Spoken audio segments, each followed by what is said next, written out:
नमस्कार विद्यार्थी मित्रांनो, आपल्याला गणित हा विषय फार आवडला जातो आणि त्याचं कारण म्हणजे की आपल्याला बेसिक जमत नाही आणि त्या बेसिकची तयारी किंवा ते बेसिक आपण कशा पद्धतीने आपण करायला पाहिजे याचंच आपण आजच्या व्हिडिओमध्ये सविस्तरपणे सांगणार आहोत। चला तर मग सुरू करूया आजच्या व्हिडिओला। बघा, पहिला जे पॉइंट आहे ते बेरीज आणि वजाबाकी। बेरीज आणि वजाबाकी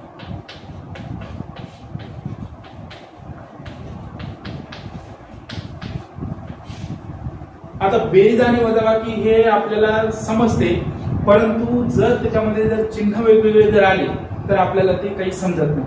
मग समजा काय आहे की बघा, आता इथं आहे 2 + 4। आता एक गोष्ट लक्षात ठेवायची की कोणत्याही संख्या जर असेल तर त्या संख्येला फक्त 2च चिन्ह असतात। 2च चिन्ह, या 2च चिन्हापैकी त्याला चिन्ह येऊ शकते आणि ते चिन्ह म्हणजे काय, एक असणार प्लस आणि एक असणार मायनस। आता आपण कधी जर समजा म्हणलं किंवा या 2चं चिन्ह काय, जर एखाद्या संख्येला चिन्ह नसेल तर त्याला प्लसचं चिन्ह असते, हे लक्षात राहू द्यायचं। ठीक आहे, म्हणजे आपल्या 2ला चिन्ह नाही तर इथं आपण चिन्ह कोणतं आहे समजायचं, प्लसचं चिन्ह आहे। ठीक आहे, तर ही बेरीज आपल्याला येते 2 आणि 4 किती 6, बरोबर आहे। पण समजा तुम्हाला जर म्हणले की -2 + 6 आणि याची बेरीज करा म्हणलं तुम्हाला, तर ही बेरीज करायला थोडंसं अवघड जाते। आपल्याला वाटतं काय करावं, याचं वजा चिन्ह आहे, याचं प्लस चिन्ह आहे। तर एक गोष्ट लक्षात ठेवायची की जर समजा दोन्ही संख्याचे जर चिन्ह जर सारखे असले तर आपल्याला बेरीज करायची। काय करायचं, आपल्याला बेरीज करायची।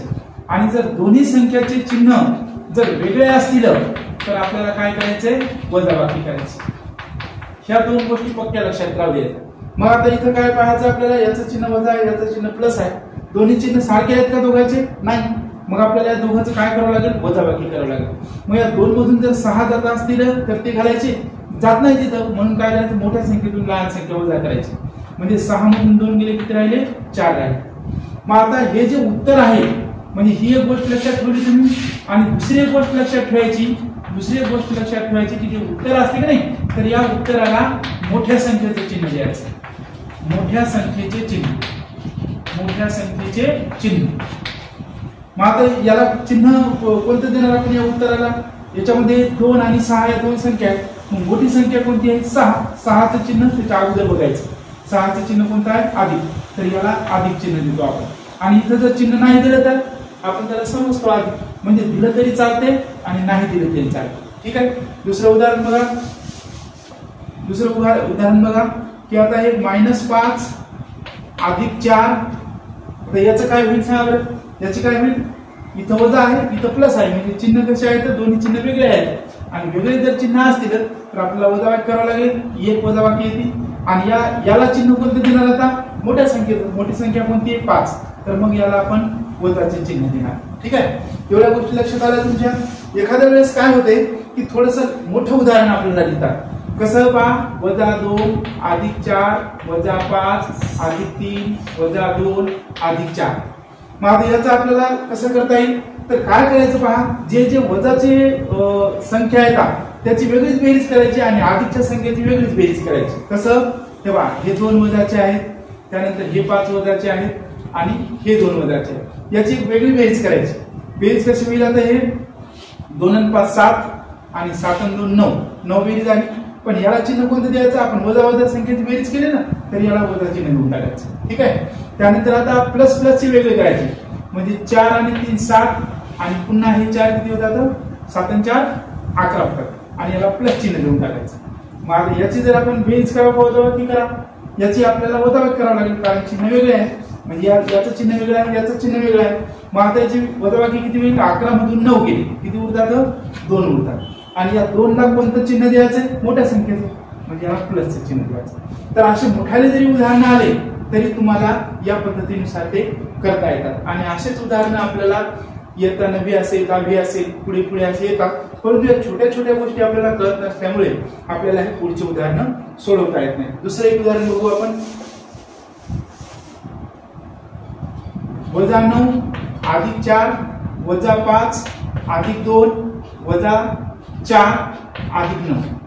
ठीक आहे, तर आता इथे काय करणार आपण, हे वजाचं अगोदर -9 - 5 वजा 4 याच्या अगोदर बेरीज करून घेणार. म्हणजे 9 5 किती 14 आणि 14 आणि 4 किती 18. पण हे आपण वजा वजाची बेरीज केली याला वजा चिन्ह देऊन टाकू. त्यानंतर आता प्लस प्लस वाल्याची 4 आणि 2 किती 6 आणि 6 आणि 9 किती 15. आता काय इथं काय होईल या दोघांचं वजाबाकी होईल. म्हणजे 18 मधून 15 गेले किती उरले 3 उरले. ठीक आहे. आणि याला चिन्ह कोणतं देणार आपण मोठ्या संख्येचं म्हणजे 18चं चिन्ह देणार येणार वजा. अशा पद्धतीने आपल्याला बेरीज वजाबाकी करावं लागते आणि त्यामध्ये चिन्ह हे फार महत्वाचं आहे आणि ह्या गोष्टी आपल्याला लक्षात घ्याव्या लागतात. यानंतरचा टॉपिक बघा. यानंतर आपल्याला एक गोष्ट लक्षात ठेवावी लागते गुणाकार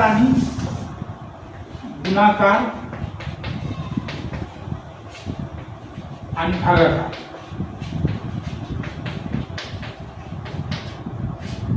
आपण आता पाहिलेलं आहे की समजा जर चिन्ह वेगळे असले बेरीज वजाबाकी करत असताना तर आपल्याला वजाबाकी करायची आणि चिन्ह सारखे असले तर बेरीज करायची. ठीक आहे. पण इथं समजा आता -3 गुणिले -4 एक उदाहरण. दुसरं -3 गुणिले 4. तिसरं 4 गुणिले 4 आणि एक आपण घेऊ की 4 गुणिले -4. ठीक आहे. हे समजा आपले 4 उदाहरण आहेत.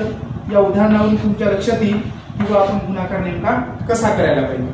मग आता पहा काय इथं गुणाकार करायचा का भागाकार करायचा असं काही नाही. गुणाकाराचं चिन्ह दिसलं की गुणाकार करायचं. म्हणजे 3 चोक 12 येईल याचं उत्तर. याचं 3 चोक याचं पण 12 येईल. याचं 4 चोक 16 उत्तर येईल. याचं 4 चोक 16 उत्तर येईल. आता प्रश्न कशाचा राहिला की चिन्ह कोणते द्यायचे. तर गुणाकार आणि भागाकार याच्यामध्ये एक गोष्ट लक्षात ठेवायची की जर सारखे चिन्ह दिसले दोन्ही संख्याला तर प्लसचं चिन्ह द्यायचं आणि वेगळे चिन्ह दिसायले एकाला 1 आणि एकाला 1 की मायनसचं चिन्ह द्यायचं. फक्त एवढंच याच्यामध्ये लक्षात ठेवायचं. मग आता पहा बरं इथं कोणतं चिन्ह द्यावं. इथं वजाचं चिन्ह वजाचं सारखे का वेगळे सारखे आहे म्हणून मग इथं काय करणार प्लसचं चिन्ह. आणि नाही दिलं तरी चालते तुमच्या माहितीसाठी नाही दिलं तरी चालते कारण काय ज्या संख्येला चिन्ह नसते तिथं प्लसचं चिन्ह असते असं आपण समजतो. इथं बघा एकाला वजा आहे. आता तुम्ही म्हणसाल या 4ला कोणतं चिन्हच नाही. हे गुणिला चिन्ह या 4चं तर गुणिले चिन्ह नाही. मगच तुम्हाला सांगितलं होतं की कोणतं चिन्ह आहे त्या संख्येला असं जर म्हणलं तर एक तर प्लस असेल नाही तर मायनस असेल. या दोन पैकी चिन्ह समजायचं. मग आता या 4ला काहीच नाही इथून चिन्ह इथं म्हणून याला काय समजायचं आपण प्लसचं चिन्ह आहे. मग आता इथं मायनस आहे इथं प्लस आहे. चिन्ह कसे आहेत वेगळे का सारखे वेगळे आहेत. वेगळे आहेत म्हणून आपल्याला काय करायला लागेल याला मायनस द्यावं लागेल. इथं बघा 4चं चिन्ह कोणतं काहीच नाही म्हणजे प्लस आहे. या 4चं चिन्ह गुणिले नाही. इथं याच्या जवळ प्लस आहे मग दोघांचंही प्लस आहे मग याला प्लस दिलं तरी चालतंय नाही दिलं तरी चालतंय. नंतर बघा याला एकाच संख्येला वजा आहे याला काहीच नाही म्हणजे प्लस आहे आणि मग 4 चूक 16 आले उत्तर तर आलेलंच आहे.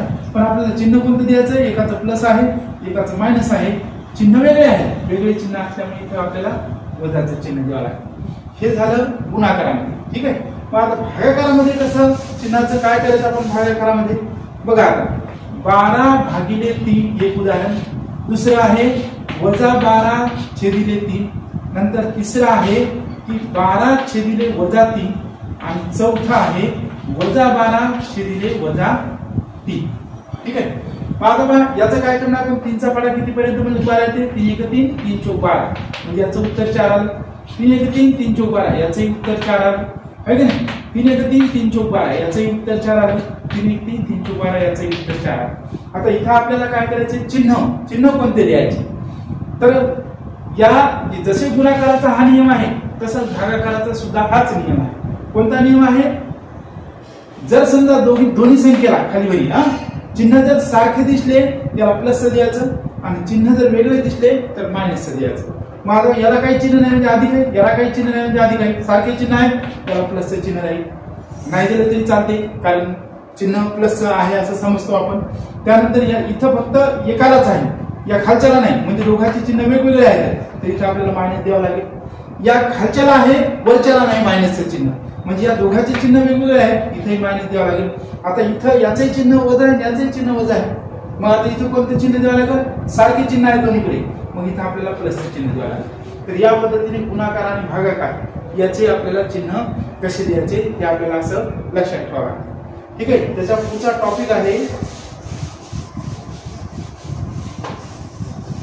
कंस म्हणजे कंसाचे काही नियम आहेत आणि या नियमानुसार आपल्याला ते कंस म्हणजे कंसातले जे चिन्ह असतील कंसाच्या बाहेरचे चिन्ह असतील ते आपल्याला पाहावं लागतं.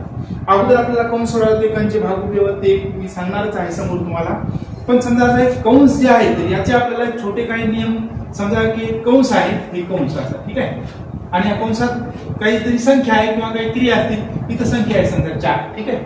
मग आता एक काय असतंय की याच्या अलीकडून एखाद्या वेळेस प्लसचं चिन्ह देतात नंतर पुन्हा इथं 4 आहे तर याच्या अलीकडून वजाचं चिन्ह देतात किंवा इथं 4 आहे कंसात आणि इथं डायरेक्ट 4 लिहिलेले असतात.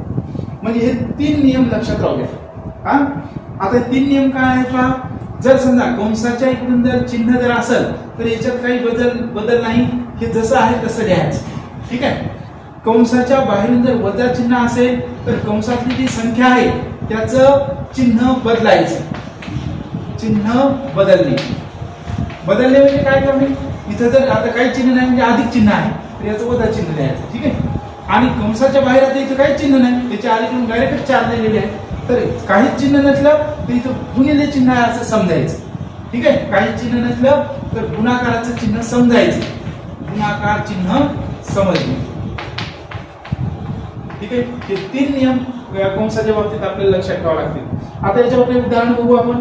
समजा 3 अधिक कंसात 2 अधिक 4 आणि इकडून लिहिले मी 2 तर मग आता काय करायचं आपल्याला कंचे भागून व्यवस्थेनुसार आपल्याला अगोदर कंस सोडवावे लागतील. तर मग आपण कंसातलं एक संख्या आणायची याची तर याचं किती उत्तर येईल 6 म्हणजे कंसात किती आहे तर 6 त्याच्या इकडून अधिक चिन्ह आहे तर अधिक त्याच्या इकडून 3 आहे तर 3 लिहू त्याच्या पुढे 2 आहे तर 2 ठीक आहे. मग आता काय करावं लागेल आपल्याला इथं हे आता याला बाहेर काढायचे कंसाच्या बाहेर काढायचे तर अधिकचं चिन्ह आहे. तुम्हाला सांगितलं अधिकचं चिन्ह आहे जसं असेल तसं बाहेर काढायचं म्हणजे हे 3 हे अधिकचं चिन्ह द्यायचं आणि 6 आणि इथं काही चिन्ह दिसेल आपल्याला चिन्ह काही दिसेल तर काय करणार गुणाकाराचं चिन्ह द्यायचं ठीक आहे. अगोदर आपल्याला गुणाकार सोडवावा लागणार आहे 6 दुनी 12 आणि मग 3 म्हणजे याचं उत्तर किती येणार आहे 15.